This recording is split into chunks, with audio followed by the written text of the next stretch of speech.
What I find so interesting about procrastination through the lens of present and future selves is that essentially what's happening is we are placing weight on the feeling of comfort that we're having right now and putting off whatever the discomfort is to a future version of ourselves, who, by the way, will be no different than the person we are now. Welcome to Season of Stuck, the podcast that takes a deep dive into the all-too-human experience of feeling stuck. I'm your host, Deanna deBara, and on this podcast, we explore all things stuck.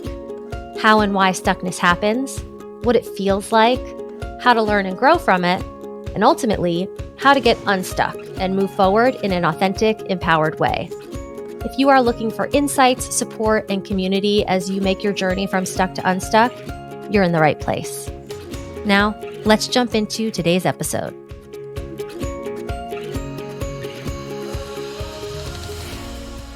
Well, hi there. How are you? Welcome to another episode of Season of Stuck. I am your host, Deanna, and I hope that you are well, lovely, amazing, awesome, all of the good adjectives. Whether this is your first time listening or you've been here since the beginning, thank you so much for tuning in. In the past, stuckness has always felt really lonely and isolating for me. So I am just so happy and grateful that we get to explore what it means to be stuck and what it takes to get unstuck together. Now, if you have listened to any past episodes of the podcast, you might know that towards the end of every interview, I always ask the same question, which is, if your future self could travel back in time to talk to the current version of you, what advice do you think that they would give you on how to navigate stuckness at this point in your life? And without fail, every single guest has been able to connect with that future version of themselves and access some truly incredible insights on how they can better understand their own stuckness and successfully get unstuck here, now, in the present. And in my opinion, there is a reason why every guest has been able to access a future version of themselves. And that is because those future versions actually exist. Now, bear with me because I know it's a little bit abstract, but I fully believe that there are an infinite number of future Deannas that already exist. And not only can those future versions help me in the present, but in the present, I can also help those versions of myself in the future. So, for example, when I am feeling stuck, like really stuck, I will often say to myself, remember, there is a version of you somewhere in the future that has already figured this out, and she is just waiting for you to meet her there. And that knowledge that there is a future Deanna that has already overcome all of the challenges and obstacles and stuckness that I am facing in the present not only gives me so much comfort, but also helps motivate me to take the steps necessary to actually become that version of myself. So, future Deanna helps present Deanna. And the opposite is also true. So, in the present, when I'm contemplating a choice or decision, I have the option of asking myself, what would be best for future Deanna? And that question can help me make decisions that might feel super challenging in the short term, but ultimately have serious benefits in the long run. For example, I quit smoking a little over 10 years ago. And at the time, it legit seemed impossible. I wasn't like a casual smoker. I was the kind of smoker that not only liked, but needed a Newport 100 before breakfast. But when I thought about the future version of me, I knew that she would be happier and healthier and stronger without cigarettes. And that helped me make the choice to not smoke in the present, even when it was hard.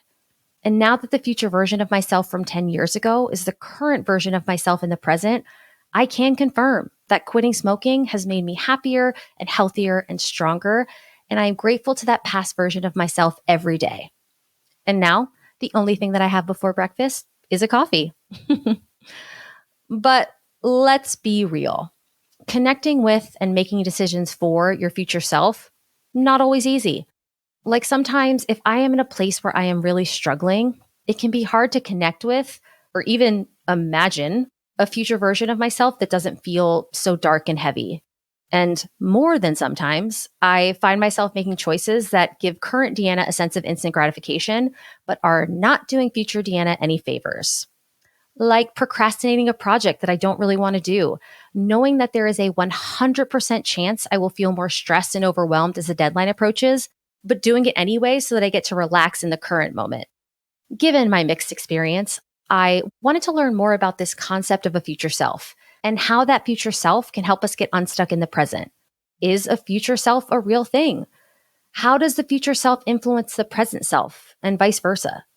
And how can we tap into this idea of a future self and use it as a tool for getting unstuck right here and right now? And that's what brought me to today's guest. Hal Hershfield is a psychologist, author, researcher, and professor of marketing, behavioral decision making, and psychology at UCLA Anderson School of Management. In his research, Hal examines the different ways we can make better decisions in the long term, including by tapping into our future selves. His book, Your Future Self: How to Make Tomorrow Better Today, is an exploration of why we often make decisions in the present that don't align with the future we want for ourselves, and how building a deeper relationship with our future selves can not only help us make better decisions in the present, but bring our ideal future into reality. During our conversation, Hal and I take a deep dive into the concept of future self, including why we tend to procrastinate, even though we know it will make things harder in the future, how to find the balance between prioritizing the current version of ourselves and the future version of ourselves, and actionable strategies for connecting with the future version of yourself and using that connection as a way to get unstuck in the present. Let's jump into my conversation with Hal.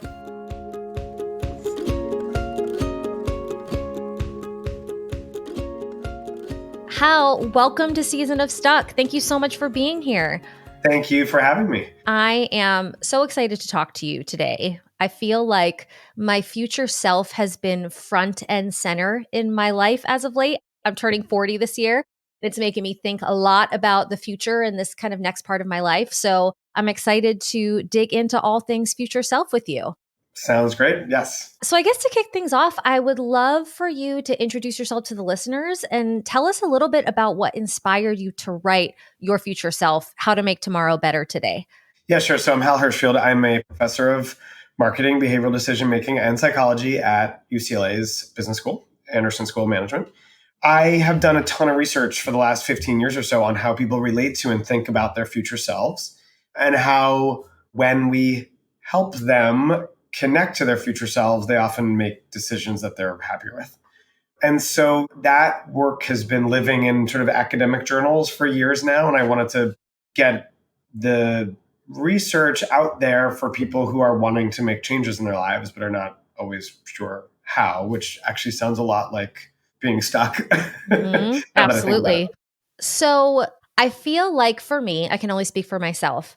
I have a very clear picture of my future self, but man, is it hard to prioritize that future self sometimes when that is out of line with what would make me comfortable or happy or engaged with my present self, which then can keep me stuck because I'm making decisions that maybe are giving me immediate gratification, but aren't taking me closer to my goals and my ideal in the long term. So I'm curious, from your research and your experience, how does this phenomena of thinking of ourselves today in favor of thinking of ourselves tomorrow and in the future get and keep us stuck? Yeah, let me first say, like, what you just said makes perfect sense. And I think it's a feeling that's relatable. I mean, also, let's be kind to ourselves. Like, we live in the present. So it's not terribly surprising that that's the period of time that gets prioritized.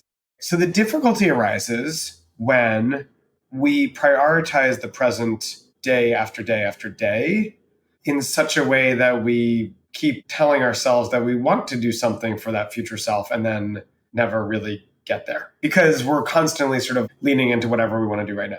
You said it really well. It's not like I'm forgetting about my future self or anything like that. It is instead that I recognize that future self as being a version of me that will exist at some point in time who will benefit or suffer from the things I do right now. And yet at the same time, I can't seem to take the action, whatever the action is, whatever the domain is, whatever the space is, I can't seem to take the action to get out of right now and do that thing for that person. One thing I'll just note is that it's really easy to make exceptions out of every single day. It's like today was going to be the day that I finally sat down and took care of X thing. But then, it was cloudy in LA and I deserve a break. And, every day. What's the saying? Tomorrow is the busiest day of the year. Yeah, that's perfect. Exactly. That's perfect. I think another part of the challenge with this present self keeping us stuck is that sometimes things feel really, really, really good in the present and for your present self that maybe don't really support your future self. So, for example, can we talk about procrastination? I know in my brain that I am eventually going to have to do this work and that future Deanna is going to feel overwhelmed because I'm not giving her enough time to get things done. And yet, so many times, present Deanna is like, we'll think about that later. What is happening in that kind of situation? Procrastination is so interesting because if you actually look at how it's defined, it's not just putting things off to later. It's putting things off to later knowing that it will make life more difficult for you. No one's like, what actually will be good is to take care of these bills next week. I'll do better at them. It's like, I don't feel like doing them right now, so I'm going to do them next week. What I find so interesting about procrastination through the lens of present and future selves is that essentially what's happening is we are placing weight on the feeling of comfort that we're having right now and putting off whatever the discomfort is to a future version of ourselves, who, by the way, will be no different than the person we are now, right? It's like, this is one of the things that I was thinking about when I was writing this section of my book on the section about procrastination was I've never met the version of me that is smarter, faster, more interested in taking care of paperwork, even though I think in some way he will exist next week. I always think that this future version of myself, particularly like the immediate future version of myself, is somehow going to be more interested in finishing this assignment. Like Thursday, Deanna is going to be well more equipped than Tuesday, Deanna, to get that done. And it's such a fallacy because let's be real, Thursday, Deanna is Tuesday, Deanna. Right. Well, it's true. The one caveat there is that if the deadline is Friday, then maybe Thursday, Deanna is going to get it done because she's got to. I think that there are all of these fallacies here. Whatever the sort of behavior is that we're putting off, there's a professor who studies procrastination, this guy, Tim Pickle, and I had talked to him about this, and he said he's not a procrastinator, not because he was born that way, but because at some point he realized that if present day Tim doesn't want to do the thing, future Tim won't either. So you might as well do the damn thing now and not make life more difficult for your future self and your present self, because your present self is the one who feels the stress of knowing that you didn't do something. Now, the caveat to all of this, another caveat is, of course, sometimes procrastination is quote unquote good if I end up doing something else that I needed to take care of in an effort to procrastinate on the other thing. So maybe there's a world in which that's okay. But not so much the procrastination of I'm going to put aside this responsibility or obligation in favor of, for example, talking about a friend, not me, of course, but like scrolling through social media mindlessly or like watching a video on YouTube, things that give you that immediate dopamine hit, but don't actually help your life in any real sort of way. I think that's right. I mean, I think we should be clear. Like in those cases, oftentimes it's not like I'm rationally approaching things and I'm like, either I could scroll on Instagram or fill out this form for my daughter's school for next year. It just kind of happens because it's like, okay, I'll do that in a little bit. If my wife listens to this, she's going to roll her eyes at me because she is actually the one who does. That is her, we've divided things up. But the problem is that we don't think about it. We just end up getting sucked into that present moment. And then as a result, procrastinate the thing. By the way, just to be clear, sometimes we procrastinate on positive things too. There's really interesting research suggesting that we often procrastinate positive future experiences because we're waiting for the perfect moment. The irony about this is that it also does a disservice to your future self. So procrastinating on negative things is obviously a disservice to your future self because I've put off the thing I didn't want to do till later. But when I say, okay, I'm going to go to that restaurant, we got a gift certificate to a restaurant, I'm going to go there, but we got to wait for the right moment. And then we wait and the restaurant closes. I've now actually screwed over my future self, even though I was thinking I'll wait till the perfect time. And there is some effort and discomfort involved in like planning it, setting aside things, et cetera. And so I just want to be clear that it's not just negative things we procrastinate on. That's really interesting. I never really thought about it like that because when I think about procrastination, I think of putting things off in a negative way. But you're right. There are so many instances of this kind of waiting for the perfect moment or imagining that a future version of yourself would enjoy something more or benefit more than the present version of yourself, to the point where you then take away the experience for all versions of yourself. Exactly. That's right. And I think I'll jump off of that to say, like, oftentimes we think about these things as a push-pull trade-off between present self and future self. But then there can be these times, especially when it comes to procrastination, when it comes to any sort of, call it like self entrepreneur investments or like personal capital investments. There can be these times where putting something off hurts both myself now and myself later. And doing the thing can actually benefit me now because I'm feeling some positive vibes about doing the thing and myself later. So it doesn't have to be just like a hydraulic model of one goes up, one goes down. It can be sort of both. Why do you think it is, whether it's procrastination or some other prioritization of the present self? Why do you think it's so hard for people to tangibly connect with the future version of themselves? Yeah. Well, the future hasn't happened yet, for one. It's abstract, and everything that's happening right now feels a little bit more emotionally intense than the stuff that we know will happen. So you put all those things together, and I might tell you that I want to do things for my future self, but when then push comes to shove, I can't access his feelings all that well. I can't see his perspective all that well. And even if I could, I'm like overwhelmed by all the stuff that's going on in my life right now. Think about it this way. It's hard enough to take the perspective of your best friend. Like if you've ever been in a conversation with your best friend and or a spouse or whoever, and you're like, I don't totally get where you're coming from. And in that case, you're very close to them. They're tangible. They're right in front of you, or they're synchronous with you. If that's hard to do, imagine how hard it would be to connect with a person who doesn't yet exist and with whom we have sort of a mental block in terms of accessing their feelings and their perspectives. And do you think there is more of a mental block or a challenge in accessing those future versions based on how far in the future they are? So, for example, is it often easier to connect with the future version of myself in next week versus the future version of myself in 10 years? So I'll say yes and qualify it by saying it's not so linear. It may, in fact, be the case that it's a lot easier for me to access my future self in a week or tomorrow than in 10 years. Like I have a rough sense of what tomorrow will look like. I literally know my schedule. And the same for next week. Okay, there's some uncertainty in the world, and I don't know exactly how things will shake out between now and next week, but I have a pretty good sense. 10 years, it's like, will I be in the same house? Will my kids be in the same school? There's all sorts of uncertainties there that make it that much harder to access that future self. Now, that being said, it can still be really hard to access tomorrow's self. The classic example, I set my alarm early so I could work out, thinking that tomorrow morning self will like happily spring out of bed and go for a run.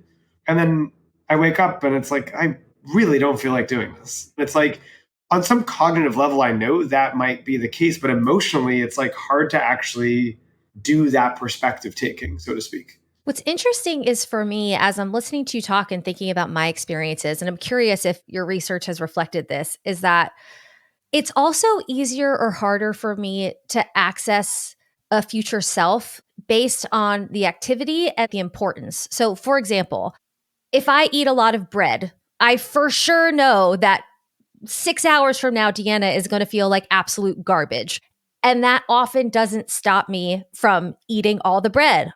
But when, for example, I quit smoking 10 years ago, there was this ability to connect with an older version of myself and wanting to make the choices today so that she didn't have to deal with all of the consequences of smoking, that allowed me to make those decisions, even though it was super uncomfortable.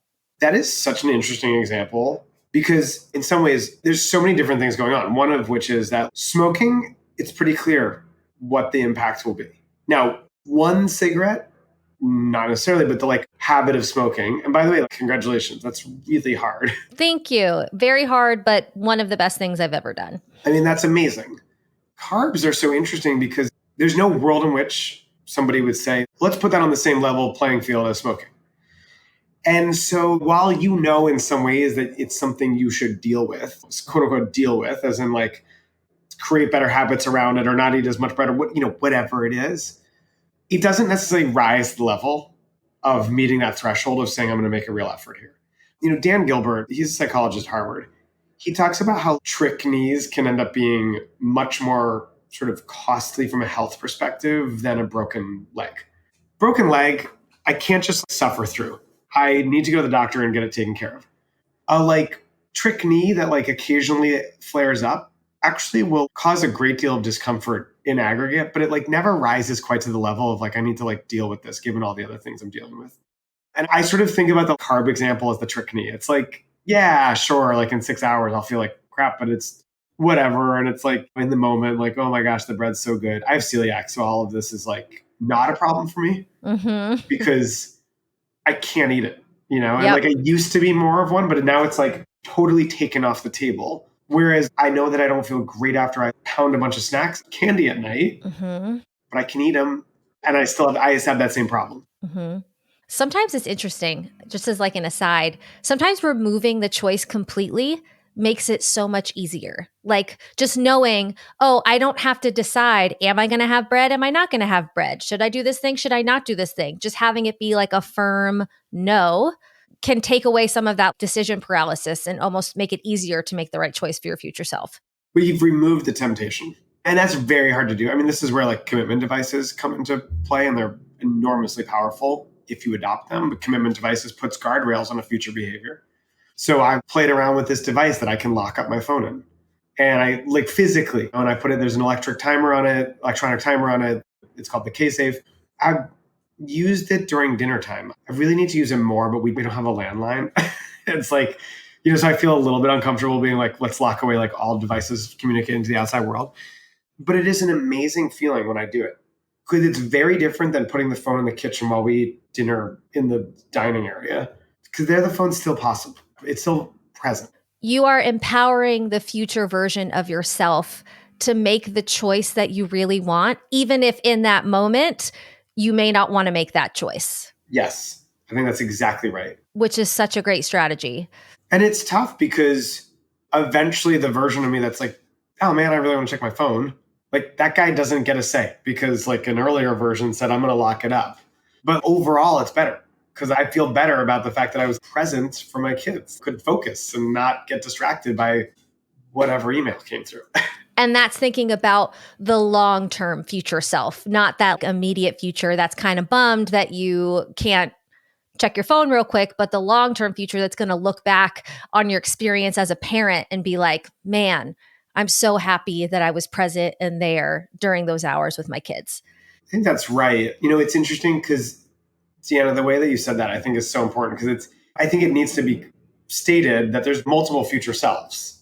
There's that future self that wants to use my phone, his phone.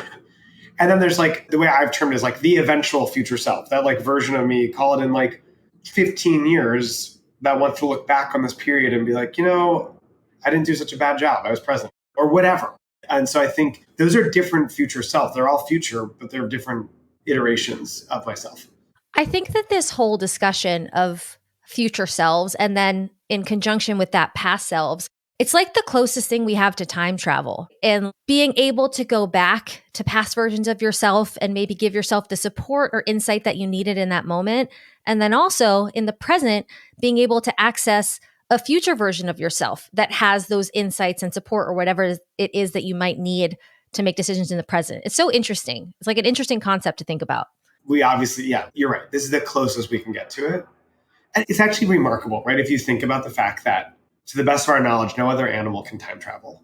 Obviously not physically, but mentally even, right? The closest we can come is animals that store away food in winter months are exhibiting a form of time travel because they're knowing that at some point they're going to need this food. But that's far less sophisticated than what people can do. And we can do it. We do it all the time. When we think about dinner tonight or what are my weekend plans, that's a form of mental time travel. But the irony is that we do it all the time for these very short distances and don't do it for the ones that may matter more in the long run. So something that you talk about that is really, I think, helpful as a framework is not just thinking about your future self, whether that is your eventual future self or future self in a few weeks from now. But not only thinking about that future self, but building a relationship with that future self, which seems like a really good path to getting unstuck in the present.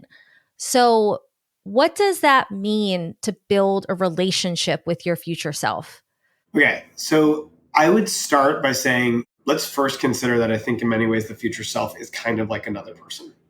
So if you had a friend who was going through something and they could use your support, you'd first want to make sure that you felt close to them and they felt close to you. Like that they would listen to you, that they trusted you, that you trust them. And you think about, what do you do to build a relationship with that friend? What sort of exercises can you do to keep them closer? Is it the conversations? Is it queuing things on their behalf, etc.? And now translate that, because in a way, if you're stuck right now, and part of the outcome of that stuckness is that your future self will suffer. If you now start thinking, okay, that future self is another person, how can I feel a sense of closeness, maybe responsibility toward them, so that I can do things now for their benefit? I think that's the question that we're grappling with here. There are so many different ways to go from stuck to unstuck. But one of the most productive, learning. Learning something new can help you expand your skill set and find new interest, and in the process, help you get unstuck. And if you want to learn something new, you will definitely want to check out Skillshare. Skillshare is an online learning community that offers thousands of classes designed to help you learn, grow, and tap into your creativity, all of which can help you make the journey from stuck to unstuck. And right now, Skillshare is offering a free month to new members. If you want to access Skillshare's entire library of classes and get the education and instruction you need to shake off the stuckness, just visit seasonofstuck.com/Skillshare and sign up for your free trial today. Again, that's seasonofstuck.com/Skillshare. One of the most powerful shifts for me, as I mentioned, this idea of a future self has just been very present for me as of late. And one of the more powerful things that I've done in response to that is I've started being really mindful about being as considerate as possible to my future self. So I'm a person that in general is like pretty considerate. Like I'll send a text to see how someone's doing or congratulate them on a job well done or see what I can do to help. And I'm not always great at extending that to myself. But for some reason, thinking about the future self, and maybe it's because it feels separate and like a different person, like asking myself, how can I be considerate towards future Deanna? Like, oh, maybe it is setting up the coffee tonight so that when Deanna wakes up in the morning, she doesn't have to rush around trying to get the coffee together before she starts work. Or in the longer term, it's when I don't feel like exercising, being like, hey, I know that right now, this does not feel like something that you want to do, but man, future Deanna is going to feel incredible. So let's do her a solid. And just that reframe of being like, how can I be mindful and considerate of the future version of me has been super helpful in helping to form that relationship. I really love that framing of the question, for a couple of reasons. First is that you're making it like more of a habit in a way, like in the same way that, like you said, it kind of comes naturally to you to be considerate of others. But we don't typically think about that with our future selves because it's kind of like just me. But if you stop and say, well, it's not just you, it's like a separate version of you, then all of a sudden the consideration aspect, I think, makes sense. It doesn't sound crazy to want to be considerate of the future self. The other thing I would say is that what's also interesting about this is that it comes back to you. You could argue that if you're consistently considerate to other people, and I don't mean to be like Machiavellian about this, but if you're consistently considerate of other people, that should come back to you. You're not doing it so that eventually others are considerate of you, but it certainly seems like that is naturally a part of the norm of reciprocity, that if you're giving to others, they'll give to you. With the future self, it's not just a possible norm. It literally is, right? So if you are considerate to your future self and then you eventually turn into that future self, your earlier actions make your life better. The one little wrinkle I'll throw in is that if you're always too considerate and you start making life more difficult for your present self in some ways, that's not good either. In the same way that if you were in a relationship and you're the one who's always sacrificing, you would, eventually get out because you'd say, this is not good. I'm not getting anything in return. Now, the future self can't like at this moment do something in return. But there are times when it makes sense to just like, yeah, it'd be nice to make the coffee tonight. But you know what else I want to do is watch TV and go to sleep early. Maybe coffee isn't the best example, but sometimes you lean in, give into the present self, and there's a little bit of a push pull there.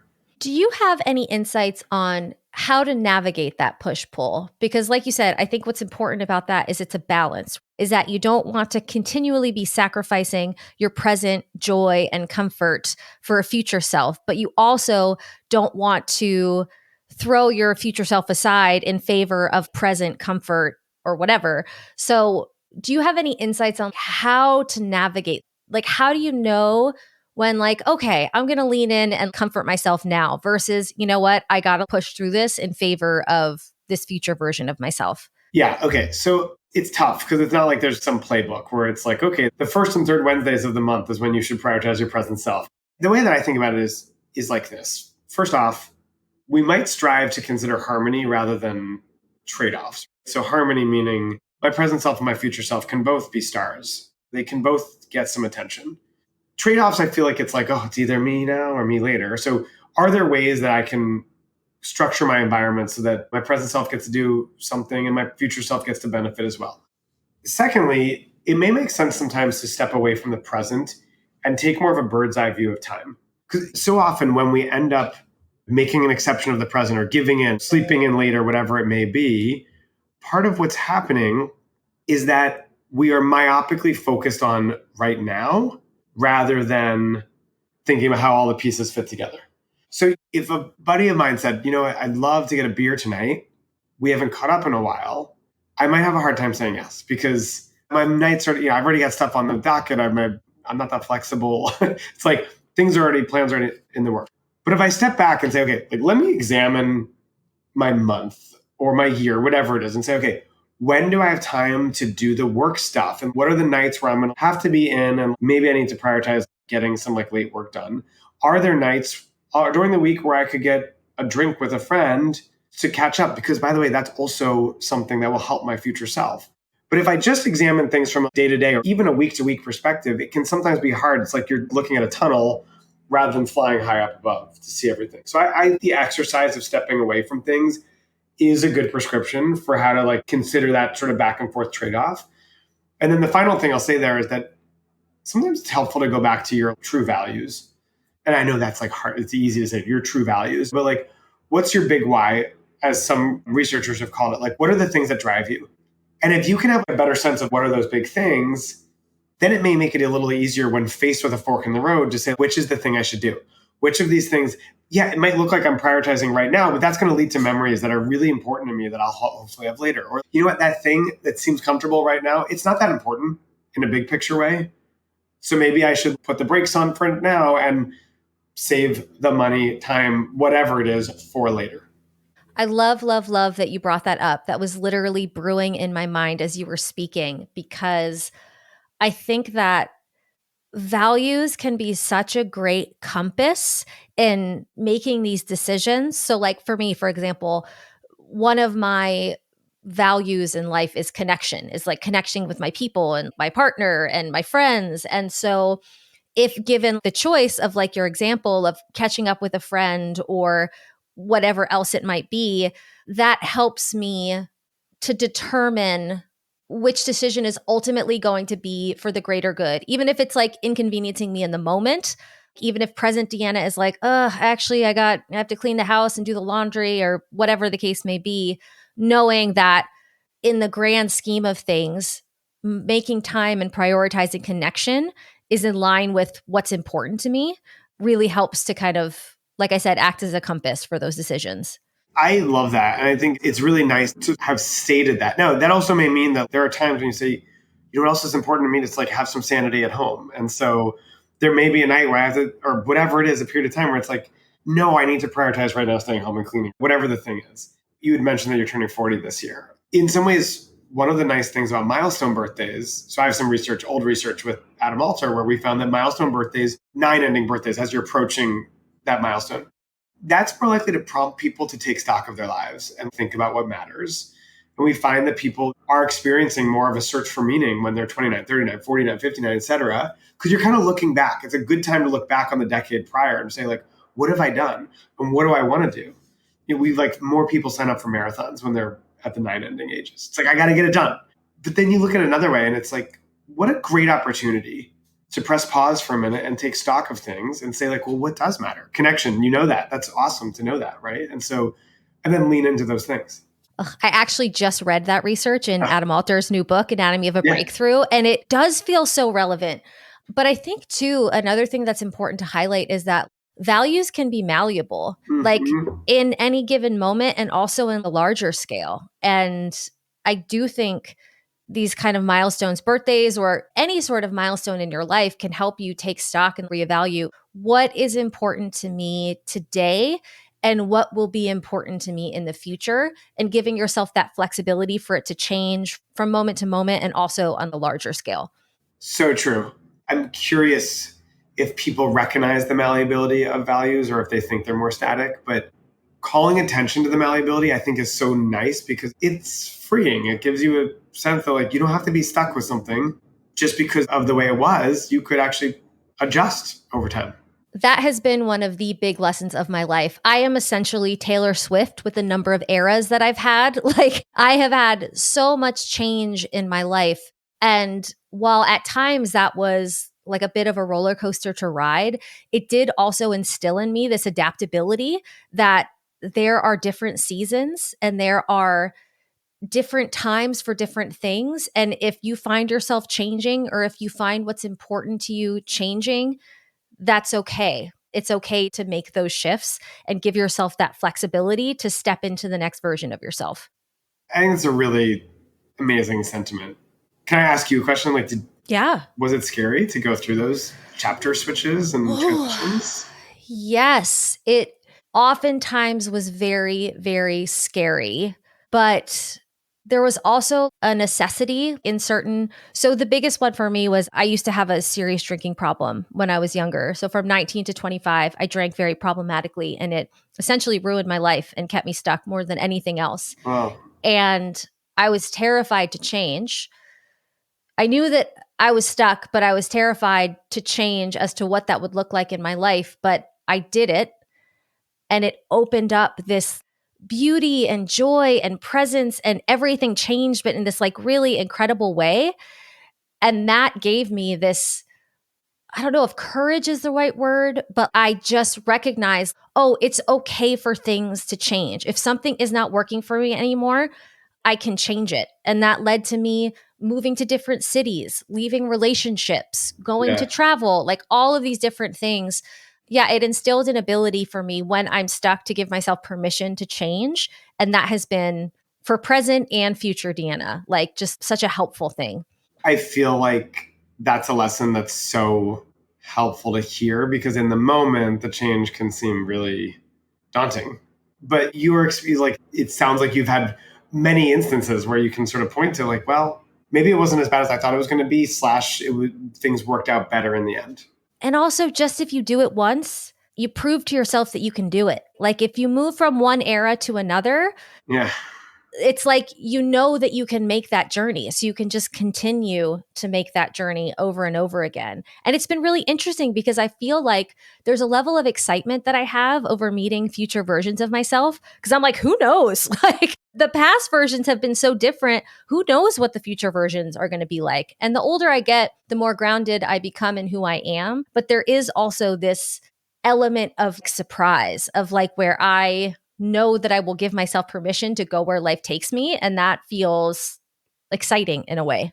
Yeah, that's fantastic. And I think looking at it that way, like reframing it as excitement and who knows where things are going to go, is a wonderful reframe from anxiety and fear. Yes, believe me. Also, anxiety and fear have a tendency to pop up too, but I have done a lot of work to try to reframe that. And I'm better for it. That's great. So, from your research and your experience and all of this work that you've done on understanding our future selves and helping people connect with their future selves, what kind of results do you see when people make this a practice of getting to know their future selves, building a relationship with their future selves, and starting to allow that future self to help drive their current decisions? So, what's funny is I've been doing this work for 15 years and we've never actually looked at like the practice. We've done things like we've had interventions where people write a letter to their future self or and from their future self, or they see an age progressed image of their future self, or they visualize their future self. And then often we look at those in terms of the impact on a single outcome. Like, did they sign up for a contribution to their savings account, their retirement account? Did they report going to the gym more? These sorts of things.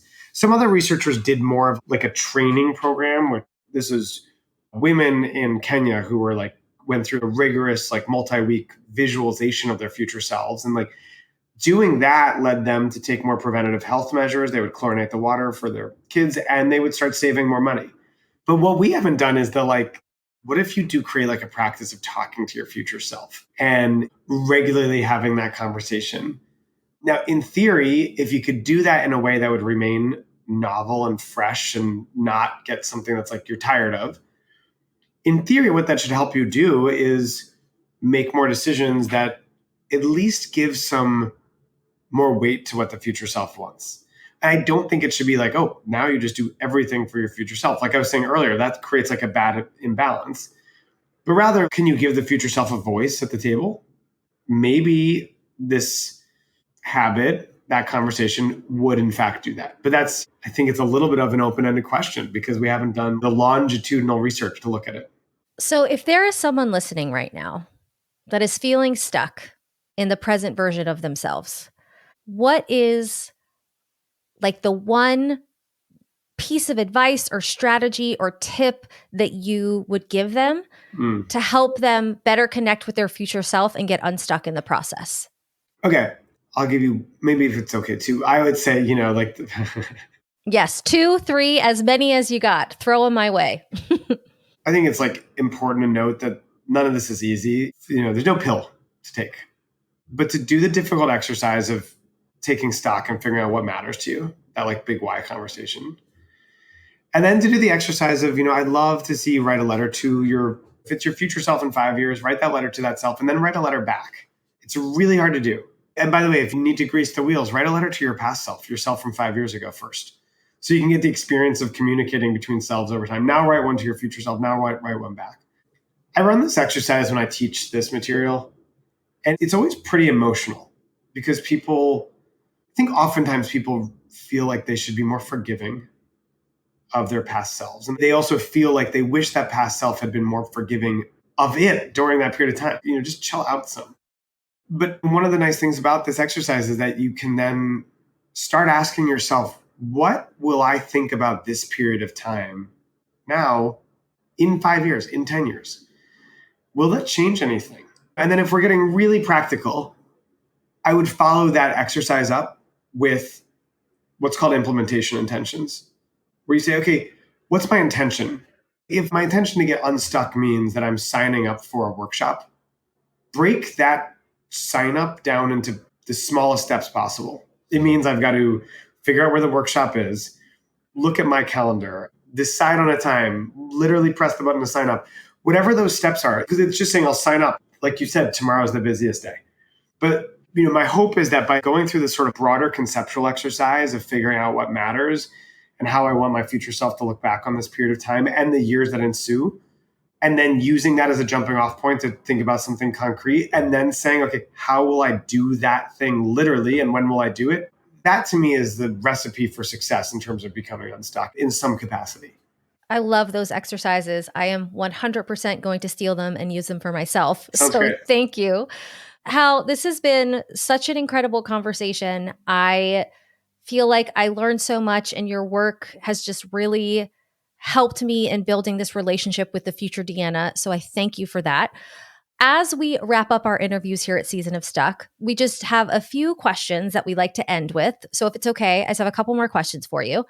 And you're not going to believe me, but I swear I did not write this question specifically for this interview. This is something I ask everyone, which is, If you think of your ideal future self, like the Hal that you are working every day to one day grow into, if he could travel back in time and talk to the current version of you, what advice do you think he would give you on how to navigate stuckness at this point of your life? I think he would say, be okay with being uncomfortable when you're making a change to a pattern. That is very sound advice. Thank you, future Hal. See if current Hal does it. But yeah. He has the advice, so at least a jumping off point. Okay, and then these next few questions are just rapid fire. So I'm going to ask a question. You just say the first thing that comes to your mind. So question 1, what is your favorite movie of all time? Oh, Good Will Hunting. Ooh, excellent choice. Matt Damon at his finest, which is saying quite a bit. So long ago. Yeah. Go-to coffee order. I feel like this is going to make me sound a little bit almond milk cortado. Ooh, okay. That sounds good. I discovered years ago that I'd always ask for a latte, but with less milk. And they were like, yeah, there's a name for that. It's called a cortado. And now you know. Now I know. If you could have any animal in the world as a pet, what would it be? I feel like my dog is probably like, say dog. Come on, man. I mean, a sloth. They look really cute. No, sloths are my animal. Oh my God. Sloths are, no, I'm saying like we are the same. I like at the very, very tippy top of my bucket list is to one day be in the presence of a sloth. Like it's going to happen one day. I know it. I can feel it. Future Deanna is going to be snuggling a sloth at some point, and I hope that you get that in the future as well. We'll hope together. And then last question. What is the best concert you've ever been to? Oh, okay. Hold on. There's like a lot. I feel lucky that there's a lot to choose from, but the National. Ooh. At the Troubadour. Great LA, venue. In 2015. My wife was very pregnant and we still went. And my father-in-law and his best friend were supposed to go to the later show. And they were like, we don't want to see a show that starts at 10. So they like snuck into the earlier show and they were in the balcony, we were down below. And there was this incredibly poignant moment, like a silent moment between chords. And just then my father-in-law's like friend was like, Hal, and called out my name. Oh, that's amazing. But also is like such a great venue to see one of my favorite bands.